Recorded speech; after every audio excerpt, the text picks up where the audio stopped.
you've talked about Afghanistan and Pakistan and the polio vaccine, and you've said that doing this, the vaccination campaign, can help stabilize a war-torn region like this. What you're seeing is that the density in the poor areas is greater than they can grow the food, greater than they can educate, greater than they can provide the jobs. So you create these hot spots of instability. So even if all you care about is national security, these health things are a very cheap way to make sure you're not going to have turmoil that eventually would affect the whole world. Da je populacija, da je mnogo ljudi u Afganistanu i u Pakistanu i da su te zdravstvene mere, odnosno vakcine, veoma jeftin način da se sve to sredi, da nema, pošto mnogo ljudi, pa tako nema dovoljno hrane za sve i tako dalje. Sada ćemo vidjeti još jedan.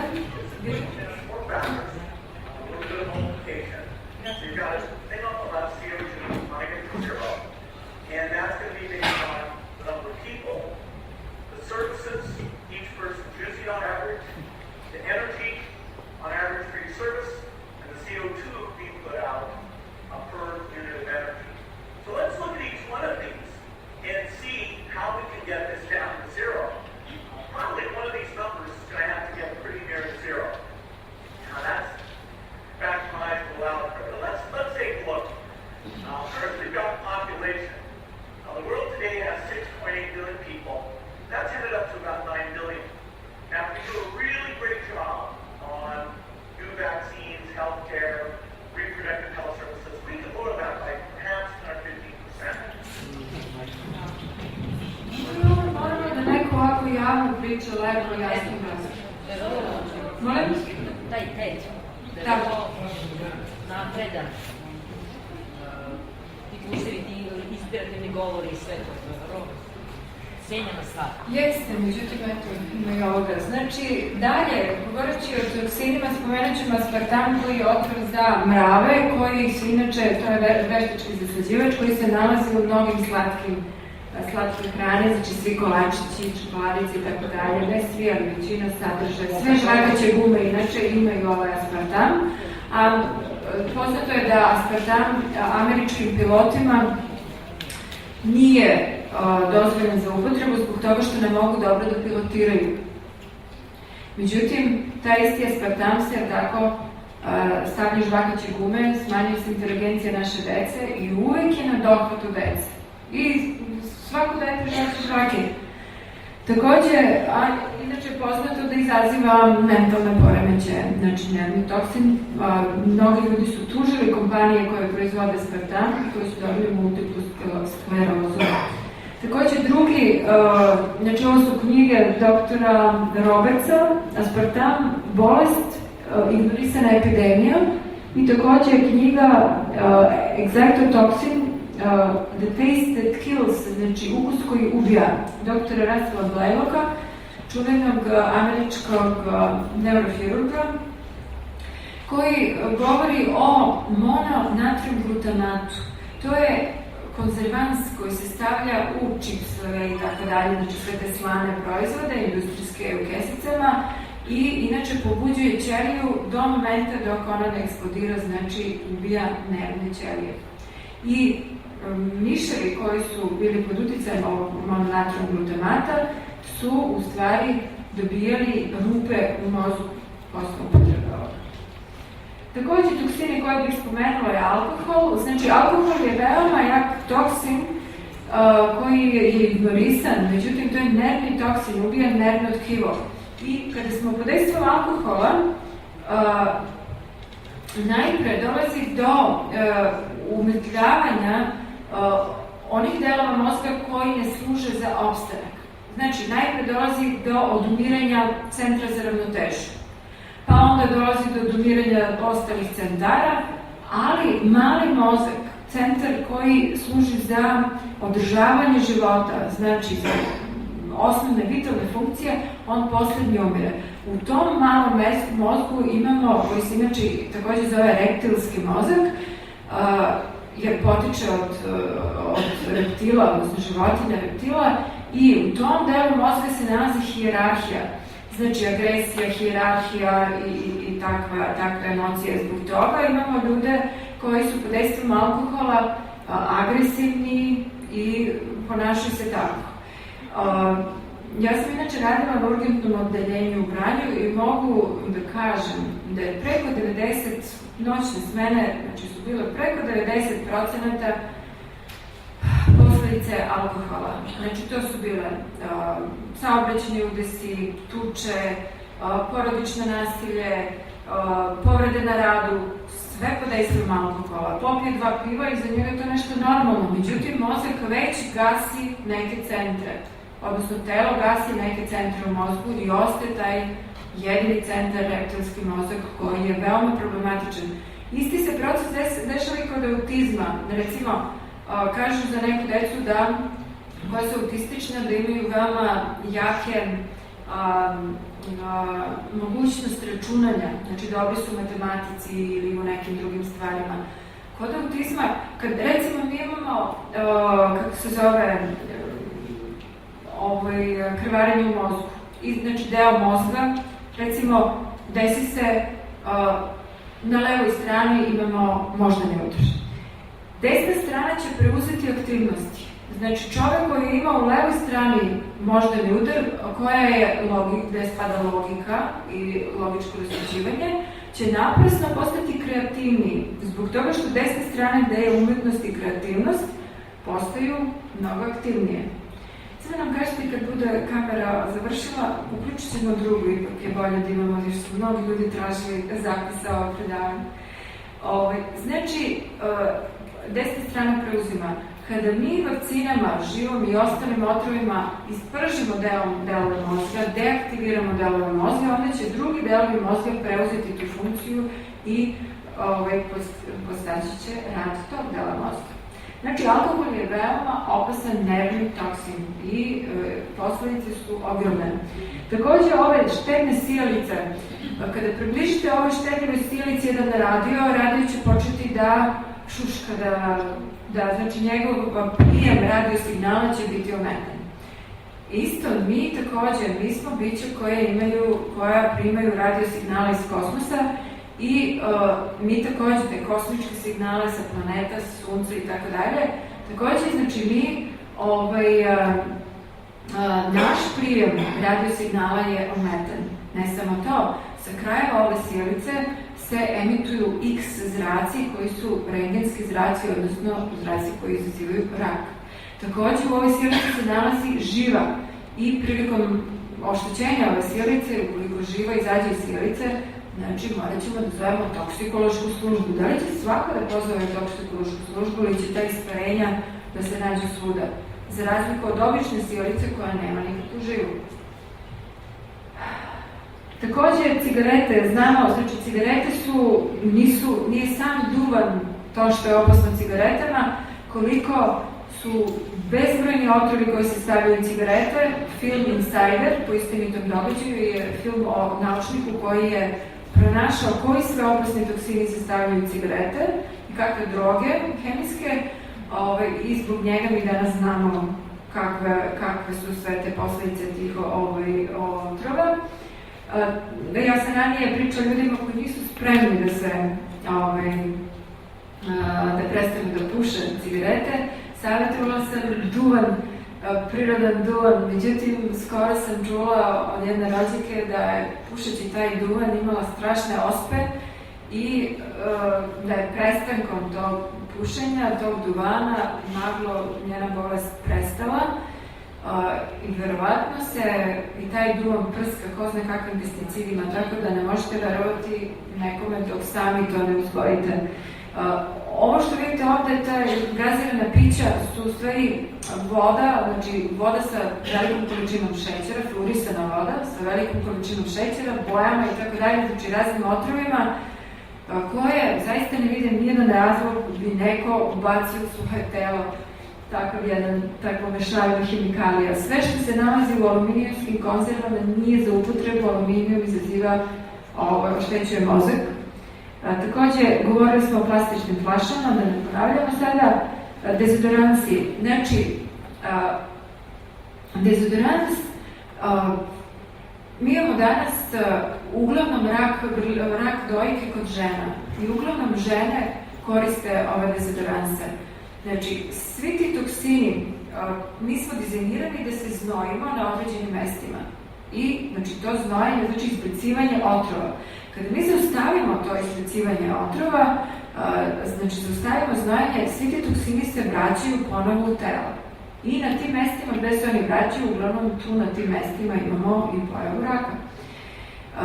Znači, šta treba stavljati? Ja koristim sodu bikarbonu, malo soda bikarbona kao 2 vode i to stavite ispod ruku i nećete imati nikakav miris. Takođe, kreme, nikakve kreme, znači, ako ovu kremu pojedemo, 50% kreme će se razložiti u želucu, a 50% izbaciti iz tela, otići u krv. Znači, pola će otići u krv, pola će se izbaciti, međutim, ukoliko je stavljeno na kožu, 100% će otići u krv jer nema enzima koji bi je deaktivirali, odnosno razgradili i izbacili. Takođe, jedan od velikih toksina je takođe industrijska hrana. Što mislite, zbog čega industrijska hrana može da stoji 2, 3, 5 godina na rafovima u prodavnicama? Zbog čega ovu hranu ni bakterije ni insekti ne žele da jedu? Osim nas ljudi. Zbog toga što u toj hrani ne postoji ništa hranljivo, ništa što bi neki insekt želeo da jede. Takođe, jedan od toksina je i televizija. George Orwell je rekao, ljudi će verovati samo onome čemu mediji kažu da treba verovati. Tako da danas verujemo vakcinama što nam na televiziji rekli da verujemo i tako dalje. Međutim, šta je televizija? Znači, kada mi posle samo 5 sekundi gledanja televizije, naš mozak će preći iz beta moždanih talasa koje imamo sada, misalni moždani talasi, u teta i ostale teta moždane talase koji su hipnotički talasi. Sve što vidimo na televiziji deluje hipnotički na nas. Osim toga, razne poruke, subliminalne poruke se stavljaju u filmove i tako dalje i sve to deluje na naš mozak. Kada smo svesni toga, onda ima mogućnosti da ne deluje. Međutim, kada nismo svesni toga, onda na nas to deluje u velikoj meri. A posebno na našu decu koja nisu svesna i kojima se u stvari njihovo ponašanje uslovljava ovakvim televizijom. Znači, što mi vidimo na televiziji? Vidimo na dnevnicima strah, znači rat, ubistvo, zaklao, ubio, takođe filmove gde se sve kolju, ubijaju, ne znam, lome, sve živo. Znači, samo nekakve agresije i strahove. Retko se desi da imamo nešto normalno na televiziji. Takođe i novina kada okrenu, znači sve je nešto strašno. Sad, mi imamo, znači naše telo će ili se razvijati, znači kada smo u smirenom stanju, kada nismo u stanju straha, onda će naši vitalni organi biti preplavljeni krvlju i ćelije će primati hranjive materije i čistit će se od toksina. Međutim, kada pređemo u stanje straha, onda će se sva krv prebaciti u mišiće. Zašto? Pa zato što, recimo, kad smo u stanju straha, mi bežimo ispred tigra, sklanjamo se u ratu od ovoga, od metka i tako dalje. Znači, u strahu mi moramo da bežimo, znači naši mišići moraju da budu sposobni. Tako da sva krv ide u mišiće, vitalni organi rade na ler, odnosno rade, skoro da ne rade, znači samo održavanje radi, nikakve hranjive materije se ne primaju i ne čisti ćelija. Znači, imunni sistem slabi, skoro se gasi, znači sva energija je u kostima i mišićima za bežanje. Znači, kada smo mi non stop u strahu, kad gledamo non stop televizije, non stop smo negde nekoj gužvi, semafori, čuda, non stop smo u strahu i non stop smo u tom zaštitničkom modu, znači naš imunni sistem, naši vitalni organi ne rade i bolesti su izvesne. Uzroci i tretmani bolesti. Hipokrat je rekao, bolesti su krize prečišćavanja, eliminacije toksina, simptomi su prirodni odbrambeni mehanizmi tela. Zovemo ih bolestima, ali u stvari oni su lek za bolesti. Šta je bolest? Tumor je korpa za otpadke, gde će telo prebaciti sve te toksine, stvoriti opnu oko tog tumora i zaštititi se. Unutra će se razmnožavati bakterije i gljivice, kao što je dr. Simoncini govorio, i da pojedu, odnosno da počiste taj rak. Kašljanjem, povraćanjem, tečnim stolicama, znojenjem, ospama, telo se u stvari čisti i to se ne treba zaustavljati. Boginja, veliki kašalj, bronhitis i upale nisu bolesti, već lek. Kada telo poveća temperaturu za 1 stepen, broj leukocita se duplira. Kada se čistimo, apetit se gubi, jer je sva energija više od 90% koncentrisana na lečenje, to smo govorili. Mikroorganizmi nastaju u našem telu. I sada, kako to mikrobi nastaju u našem telu? Tako se radilo neke eksperimente na tu temu. Mikrobi nas ne napadaju, već nastaju u našem telu, odnosno iz biona. A bion je, ili neki su ga zvali proteit ili mikrozima, ali ja ih zovem bion, jer bion znači život. I to je osnovna jedinica života koja se nalazi u živoj materiji, znači u svakom živom biću, u vazduhu i u vodi. U potpuno zdravom telu ne dolazi do transformacije biona, vidjet ćemo poslije na jednom snimku šta se u stvari dešava, kako nastaju te bakterije iz biona. Međutim, kada u bolesti, znači to je mala, bion je osnovna jedinica života, čestica koja je mnogo manja od ćelije, iz koje transformacijom može nastati najpre virus, kao najsitnija čestica, zatim kada se promeni vibracija u kiseliju sredinu, onda nastaje bakterija, zatim dolazi gljivica i na kraju su paraziti. I sve je to snimljeno na mikroskopima. I vidjet ćemo neke od tih snimaka. Kada podignemo vibraciju sirovom hranom, suncem, fizičkim aktivnostima, pozitivnim mislima, mikrobi se opet It is what happens, not what it is, but what happens to this rod bacteria that is significant, because it's going into what I then videotaped and captured for the first time that I know of, and I've showed this at Vienna University, I've shown this at Tsinghua University, I've shown this at Oxford University, and now we're showing this at Harvard University, which has never been seen before, the biological transformation of bacteria into a red blood cell, and then bacteria out of the red blood cell. It's reversible. All fluids found in the living world of plants, animals and humans contain a microbe which various scientists have called an endobiont, somatida or oncoexma. It is to be found in all body fluids, including the blood, urine, saliva and the seminal fluid. At first, this microbe appears in the size of a virus, but depending on its environment can mutate to the size of bacteria and under certain circumstances can even manifest itself in the fungal form. The endobiont's purpose in an intact environment is a marginal yet permanent stimulation of the immune system.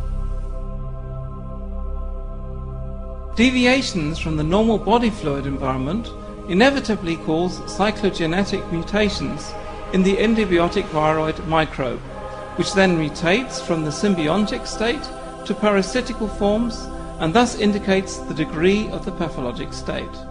To provide evidence of this, a blood sample was washed several times to eliminate the serum infestation, and then placed in a saline solution and enriched with glucose.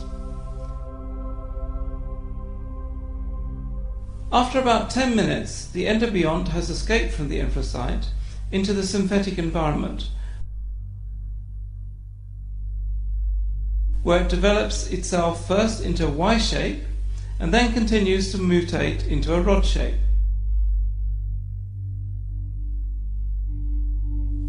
Then it divides itself into tiny cocci, which finally emit ball-shaped elements into the surroundings. When subjected to an even more extreme change to its environment, the endobiont will even develop into a fungal state, as the following pictures show. Previše vremena oko ovoga, imate dosta tih videa na YouTube-u, dr. Robert Young, on dosta priča o tome i možete vidjeti njegove cijelo predavanje. Znači, tu se radi o biološkoj transmutaciji, odnosno neomorfizmu, koji je dr. Bešam još u vreme Pastera, kada je Louis Pasteur govorio da nas bakterije napadaju, dr. Bešam, čuveni biolog, lekar i hemičar, govori o tome da u stvari nas bakterije ne napadaju, već se stvaraju u našem telu. I ja sam također radila još neke eksperimente ali nećem sad o tome. Koji su uzroci većine hroničnih bolesti? Nedovoljno sunca, nedostatak hranjivih sastojaka, toksičnost i negativne misli. Tretman većine hroničnih bolesti, sunčanje, gledanje sunca u sigurnim satima, živobiljna hrana i prirodni sokovi. Detoksikacija tela, odnosno post, osmeh i pozitivne misli. Da vidimo neke primjere izlečenih živom hranom. Onkolog, dr. Tullio Simoncini, govori o tome, sigurno ste čuli o njemu, o tome da bolest može nastati samo u kiselom telu, krv je normalno 7.35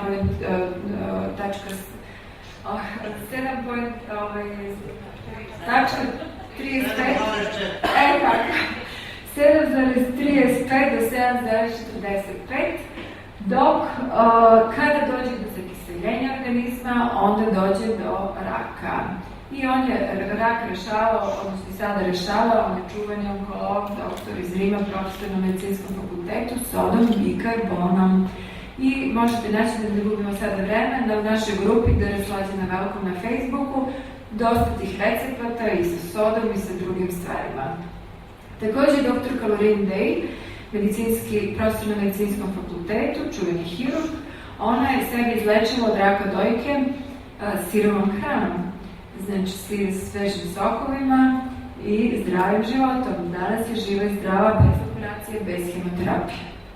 Ovo je Renat Trembli, to je moj komšija iz Kanade, sa kojim smo bili komšiji u Saudijskoj Arabiji, koji je sebe izlečio od raka prostate, fizičkim aktivnostima i sirovom hranom.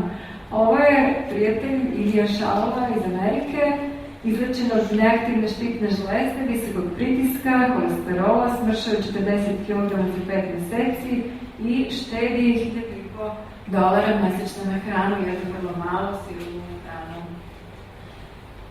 Ovo je Vesna Milošević iz Srbije, izlečila se od raka dojke sirovom hranom i gledanjem u sunce, bez operacije i hemoterapije, također je izlečila i artrozu kuka, hrskavica, spremala se za operaciju, znači da se ugradi veštački kuk i posle 3 meseca na sirovoj hrani njoj je hrskavica potpuno obnovljena. To je jako bitno.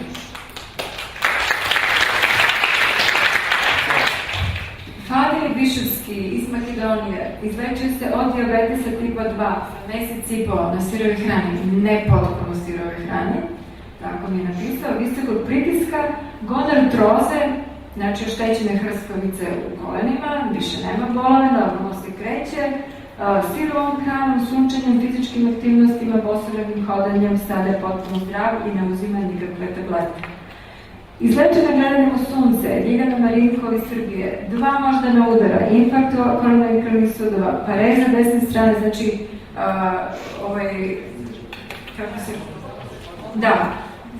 bilo je u kolicima, angina pectoris, zamarala se i pri govoru, visok krvni pritisak, anemija, 9 godina na tabletama za spavanje, povećan holesterol, gojaznost, problemi sa varenjem mišija, bolovi u kostima, zglobovima i mišićima, 13 tableta dnevno, infuzije, sada radi u bašti, ne pije nikakve lekove, često ne jede po nekoliko dana. Godinu dana je samo bilo na gledanju sunce i tek posle se prebacili na sirovu hranu. Znači, već je krenula i ustala iz kolica samo o pomoću gledanju sunce. Zvonko Petrovski, Makedonija, izlečio se od ulceroznog kolitisa. Znate o čemu se radi? Da. Sokovima i sirovom hranom. 5. dana na sokovima izbacio staru crno-zelenu žuč sa toksinima i naglo mu se zdravlje poboljšalo, sada nema nikakve probleme. Zdrav život izaziva, morat ćete da se složite da su ovo zaista fantastične stvari. Znači, govorimo o par meseci, par nedelja, na sirovoj hrani, gledanju sunce, sve besplatno, sve prirodno, normalno. Znači, ljudi se leče od teških bolesti, lakih bolesti, hrskavice za koju kažu ne može da se obnovi, ona se obnovila kod više ljudi. Evo sad sam dobila pismo Kire Simjanovski iz Makedonije, prijatelj sa kojim smo bili u Kuvajtu. On je imao proširene vene na nogama u užasnom stanju, znači nije hteo da hoda u kratkim pantalonama zbog toga. Sad pre nekoliko dana sam dobila pismo, uopšte se ne poznaje nijedna venica nigde, ali on ima oko 70 nešto godina. Eto, znači sve bolesti se leče, prenosite ovo znanje ljudima, kažite im da mogu da budu zdravi i srećni, besplatno, uopšte ne moraju da idu po bolnicama.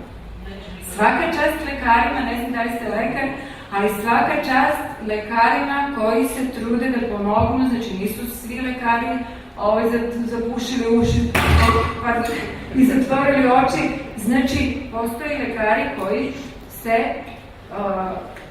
koji čitaju i koji se trude da stvarno pomognu svojim pacijentima. 99% su vampiri, 1% su lekari, kao vi, 2% Slađana Velkov staje, 99% Drakula staje. Ja znam dosta lekara koji su okej i na Facebooku imamo dosta